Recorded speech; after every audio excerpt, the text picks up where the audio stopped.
I never imagined that at 62 I would be living alone in this house. As I ascend the stairs every evening, I can't help but think about all the generations of my family who have done the same thing as I run my fingertips down the sleek wooden railing. I've spent the most of my life in this Maple Street home, which has been in my family for more than a century. My husband Robert left me for his 25-year-old secretary 20 years ago. My name is Caroline Mitchell. At the time, our son Tommy was just 12 years old.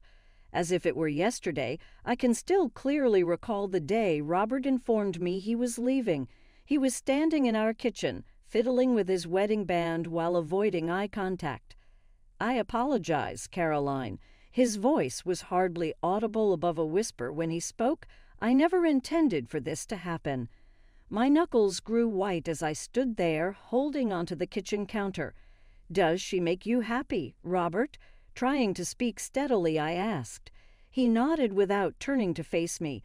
"I will see to it that Tommy is looked after." "Well, I'll pay alimony." I'll give him that he did fulfill that promise. The money came in each and every month. In order to pay for our daily expenditures, I worked additional hours at the marketing agency and saved every cent for Tommy's college fund. Fortunately, the house, my grandmother's last present to me, was already paid for. Throughout everything, this place has been my fulcrum. On one occasion, filmmakers utilized it for a historical piece on the Civil War era, claiming it caught the spirit of the time flawlessly. I was unable to sell it, but the producer offered to purchase it for a ridiculous sum of money. This house is more than simply windows and walls. It is my history and legacy. I put myself into my career in parenting Tommy when Robert departed. Having a date? It never seemed right. Every time my coworkers tried to introduce me, I turned them down. I jokingly said, "I'm married to my career," but in reality I had given up on love. My entire existence revolved on Tommy. I saw to it that he had the love, support, and direction he needed. We had our routines: Sunday movie evenings, schoolwork at the kitchen table, and breakfast together every morning. Because of his father's alimony money, he attended a reputable college and graduated with honors. Last year, I made an effort to be friendly when Tommy brought Amy home from work. Her constant smiles, compliments on the property, and inquiries about family photographs gave the impression that she was kind enough. However, something didn't feel right. Perhaps it was the way she would always shift the topic when work came up, or the way her grin never quite reached her eyes. Nevertheless, I convinced myself that I was only being an overly careful mother. Tommy said, "Mom, we're getting married," at a supper one night. I recall suppressing the nagging sensation in my stomach by feigning a grin and giving them both a hug. When I said, "I'm so happy for you both," I meant it. I wanted to mean it, anyhow. It was a modest yet beautiful wedding. I watched from the front row as my kid made a lifelong commitment to a lady I hardly knew. Robert was also present, along with his new family, which included their adolescent twins and his second wife. We exchanged courteous nods but remained silent. At first, everything appeared to be okay. They both work at the same tech startup and have an apartment across town.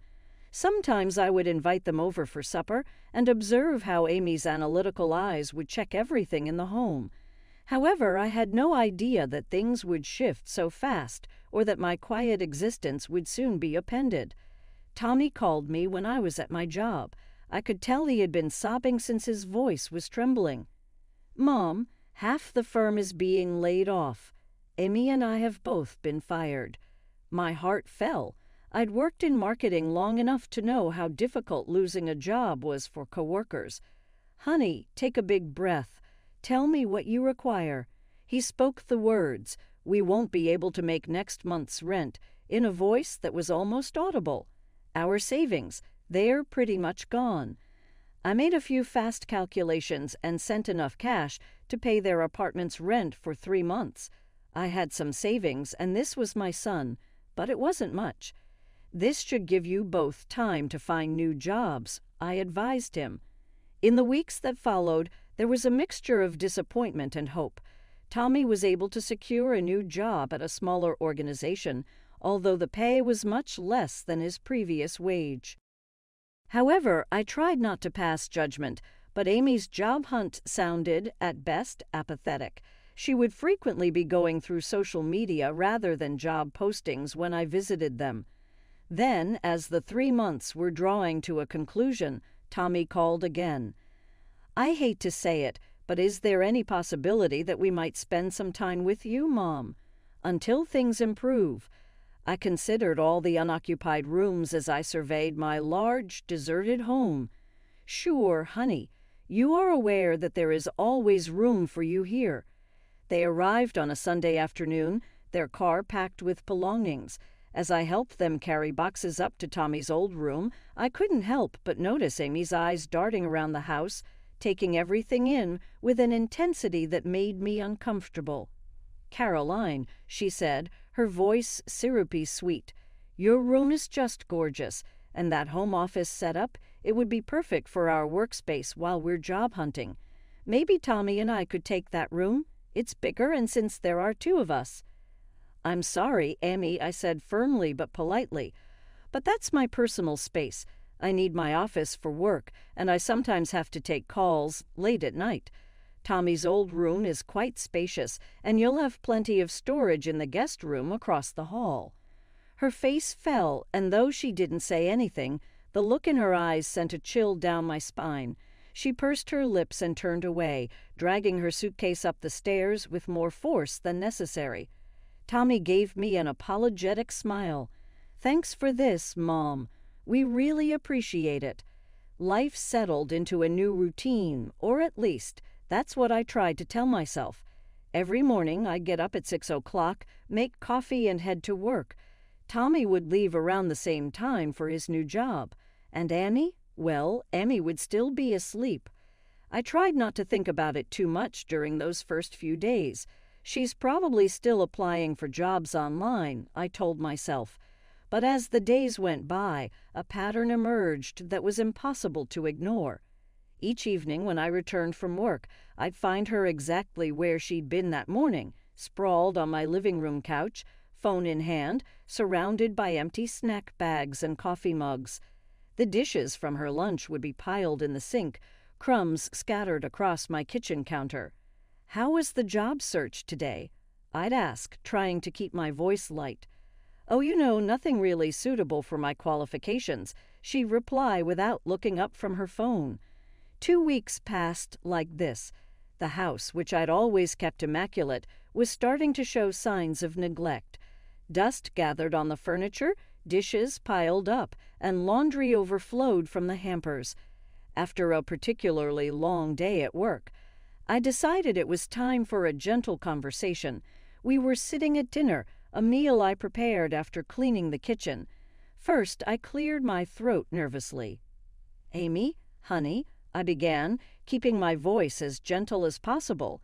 "I was thinking, since you're home during the day, maybe you could help out a bit with the housework, just until you find a job, of course." The change in her expression was instant. Her fork clattered against the plate, and her eyes welled up with tears. "I knew it," she cried, turning to Tommy. "I knew she'd try to turn me into her maid. Just because I'm temporarily unemployed doesn't mean I should be your mother's servant." I sat there stunned. "Amy, that's not what You've been looking down on me since day one," she interrupted, full on sobbing now. "You think I'm not good enough for your precious son or your precious house." "Amy, please, I didn't mean," but she was already pushing back her chair, running from the table with dramatic flair. Tommy stood up, his face dark with anger. "Mom, I can't believe you'd be so cruel to Amy. She's going through a really tough time right now." After that night, things got even worse. I still did all the cooking and cleaning while they ordered takeout and left their empty containers wherever they finished eating. Out of habit, or maybe hope, I'd still call them to join me for dinner when I cooked.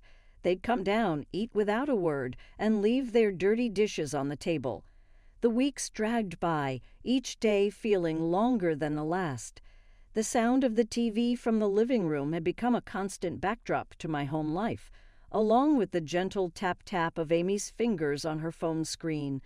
I tried to stay out of her way, spending more time at the office than necessary, but the situation weighed heavily on my mind.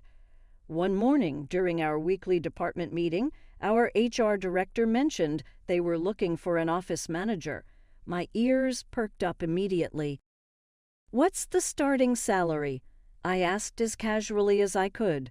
$45,000 to start, she replied, but there's room for growth. We promote from within whenever possible. I thought about Amy's resume. She had a business degree and had worked in administration before. This could be perfect. I spent my lunch break drafting a careful text to Amy about the position, but then deleted it. This was the kind of news better delivered in person. I left work early that day, my heart light with hope. Maybe this could be the solution to our problems. I found Amy in her usual spot on the couch, scrolling through her phone. A half-eaten bag of chips lay on the coffee table, crumbs scattered across the surface. "Annie," I said, trying to keep my voice bright and encouraging, "I had some good news. There's an opening at my company for an office manager. It's entry level, but there's real potential for advancement. The starting salary is decent, and I could drive you to work. We could commute together." She shot up from the couch, sending the chip bag flying.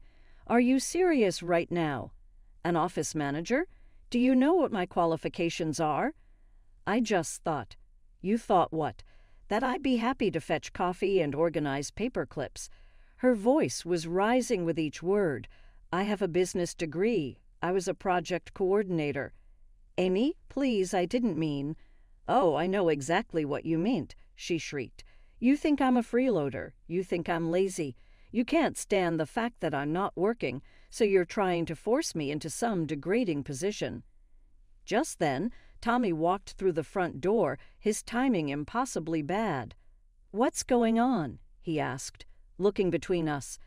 Amy rushed to him, tears streaming down her face. "Your mother just insulted me again. She thinks I'm a freeloader. She's trying to force me to take some menial job as an office manager." I stood up, my hands shaking. "Tommy, that's not true. I was just trying to help. There's an opening at my company, and I thought—" "Mom, stop." Tommy's voice cut through the room like a knife. "Why do you always have to do this? Why can't you just leave Amy alone?" "Do what?" I asked, genuinely confused. "I'm just trying to help." "Help?" Amy scoffed through her tears. "You're trying to humiliate me."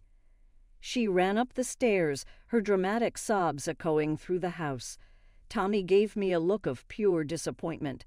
"I never thought you could be so difficult to live with, Mom," he said, shaking his head. "You're constantly starting drama. It's like you can't help yourself." He followed his wife upstairs, leaving me standing alone in the living room. I sank back into my chair, my half-finished coffee growing cold in my hands. "Starting drama," I whispered to myself, the words tasting bitter in my mouth. In all my 62 years, no one had ever accused me of being dramatic. The days turned into weeks, and I learned to keep my mouth shut about the job situation. The mere mention of work would make Amy's eyes narrow dangerously, so I stopped bringing it up altogether. It was easier that way, even if it meant watching her waste her days away on my couch. Things changed when Tommy got his first big commission at work. Suddenly, Amy was going out more often, returning with shopping bags from expensive boutiques and fresh manicures that probably cost more than our weekly grocery bill. Not once did she think to pick up laundry detergent or paper towels. Those mundane household items remained my responsibility. I kept hoping that with Tommy's improved income, they'd start looking for their own place. Each morning, I'd check the local rental listings on my phone, imagining them finding a nice apartment across town. But they seemed perfectly content to stay put, making themselves more and more at home in my house. One evening, I came home to find Annie excitedly chatting on her phone in my living room. "Oh my God, yes, the house is absolutely perfect for a party," she was saying. "You should see the vintage chandelier in the dining room. It'll look amazing in photos." I sat down my briefcase, my stomach already nodding. "What party?" I asked. She hung up and turned to Tommy, who had just walked in. "Babe, we should definitely have our anniversary party here. Can you believe it's been almost 2 years? Where exactly are you planning to have this party?" I asked, though I already knew the answer. "Here, of course," Amy gestured around my living room. "This house is gorgeous, Caroline. All our friends will love it. I'm thinking we could set up the bar in the foyer and maybe move some furniture around in the living room to create a dance floor." "Shouldn't you have asked me first?" I interrupted, trying to keep my voice level, but Amy was already scrolling through her phone. "We should invite the Hendersons and maybe that new couple from your office, Tommy. Oh, and we absolutely need to call that catering company we used for New Year's." I turned to Tommy, hoping he'd say something, but he was nodding along with his wife's plans, a smile on his face. Later that evening, I cornered Tommy in the kitchen. "Mom, I know what you're going to say," he started, "but it would mean so much to Amy. She's been feeling down lately, and this would really lift her spirits. This is my house, Tommy. You can't just decide to throw a party here without asking me first." "Please, Mom," he gave me that look, the same one he used to give me when he wanted extra dessert as a child. "I promise we'll take care of everything. I'll even hide a cleaning service to come in afterward. You won't have to lift a finger." I stood there looking at my son, this man who used to be the considerate boy I raised, and felt my resolve crumbling. "Fine," I sighed, already knowing I'd regret this decision, "but I want everything back in its proper place afterward." "Thanks, Mom. You're the best." He hugged me quickly and bounded up the stairs to tell Amy the good news. The week leading up to the party was a whirlwind of activity, none of which I was included in. Emmy took over my house like a general planning a military campaign. Delivery trucks came and went, bringing everything from fancy tablecloths to crystal champagne flutes. She rearranged my furniture without asking, pushing my favorite reading chair into a corner to make room for a makeshift dance floor. I kept my distance, retreating to my office whenever possible. Still, I couldn't help but overhear her endless phone conversations about appetizer selections and wine choices. My grandmother's antique vase was moved to make room for elaborate flower arrangements, and my family photos were taken down to be replaced with string lights and paper lanterns. Friday afternoon, I left work early. I had even bought a new dress for the occasion. Nothing too fancy, just a simple navy blue cocktail dress that I thought would be appropriate. As I pulled into my driveway, I could see cars already lining the street. I took a deep breath and walked up to my own front door. Inside, the house was barely recognizable. The furniture had been pushed against the walls, creating an open space in the center where people were already dancing. The air was thick with the smell of catering food and expensive perfume. Amy spotted me from across the room. She was wearing a short silver dress that caught the light from the newly installed party lights, her hair and makeup professionally done. She excused herself from the group she was talking to and walked over to me, her face fixed in an artificial smile. "Caroline," she said, her voice sickly sweet but loud enough for nearby guests to hear. "I thought you'd be gone by now." I blinked in confusion. Gone? Why would I be gone? "Oh," she tilted her head, her smile never wavering. "I guess I forgot to mention this party is really just for our friends. You know, young people. I assumed you'd make other arrangements for the evening, maybe get a hotel room." I stood there stunned as a few of her friends nearby giggled into their champagne glasses. "This is my house," I said, my voice barely above a whisper. "Yes, and you've been so generous letting us use it," Amy said, patting my arm condescendingly. "But you have to understand, having someone's mom at an anniversary party is kind of a buzzkill." I looked past her to Tommy, who was standing nearby, watching this exchange. Surely he wouldn't allow this. Surely he would step in and defend me. "Mom," he said, walking over, "Amy's right. This is really more of a young people's party. It might be better if you weren't here." In that moment, something inside me, something that had been stretching thinner and thinner over the past months, finally snapped. Without a word, I turned and walked away. I turned and walked up the stairs behind me. I could hear Amy's smug voice. See? I knew she'd be reasonable about this. She's probably just gone to pack an overnight bag. I entered Tommy's old room, their room now, and pulled their suitcases from under the bed. My hands were steady as I began emptying drawers, folding nothing, just throwing their clothes into the bags, designer dresses, expensive suits, all the things they'd bought with Tommy's new salary, into the suitcase as they went. I stripped the bed, wrapped their toiletries in a towel, and added those too. The music thumped below as I dragged the heavy suitcases down the stairs, one in each hand. The sound of them bumping against each step drew everyone's attention. The crowd parted as I entered the living room, faces turning from their conversations to watch the scene unfold. "Mom," Tommy's voice cracked. "What are you doing?" I dropped the suitcases in the middle of the makeshift dance floor. "You're leaving now. The party's over." Amy's face contorted with rage. "What the hell do you think you're doing?" she screamed. "You can't do this. This is my house."